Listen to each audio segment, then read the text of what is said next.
আলাইকুম গাইস, সবাই কেমন আছেন? আশা করি সবাই ভালো আছেন।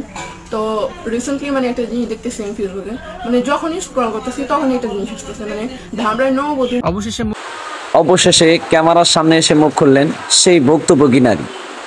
ঘটনাটি সোশ্যাল মিডিয়ায় খুবই আলোচিত সমালোচিত হয়েছে। ধামরায়ে এক মেয়ের বিয়ে দিন তারিখ পাকাপোক্ত হয়।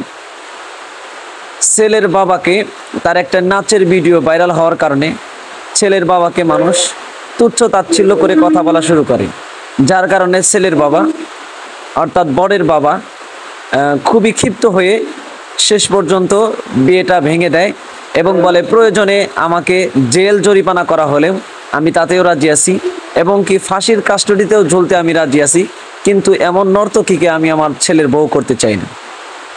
এটা ঘটেছে ধামরায়ের, এটা ঘটে যাওয়া একটা সত্য কাহিনী, কিন্তু যাকে সোশ্যাল মিডিয়ায় খুবই আলোচিত সমালোচিত করা হয়েছে তিনি স্পষ্ট ভাষায় বলেন যে ধামরায় এমন ঘটনা ঘটেছে, এটা সত্য, কিন্তু আমি সেই ভুক্তভোগী না।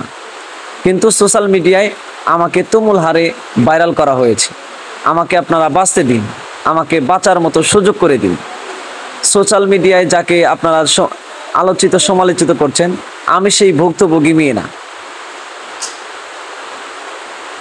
ভিডিওটি ভালো লেগে থাকলে অবশ্যই আমাদের চ্যানেলটি লাইক, কমেন্ট, ফলো করে আমাদের সাথেই থাকুন।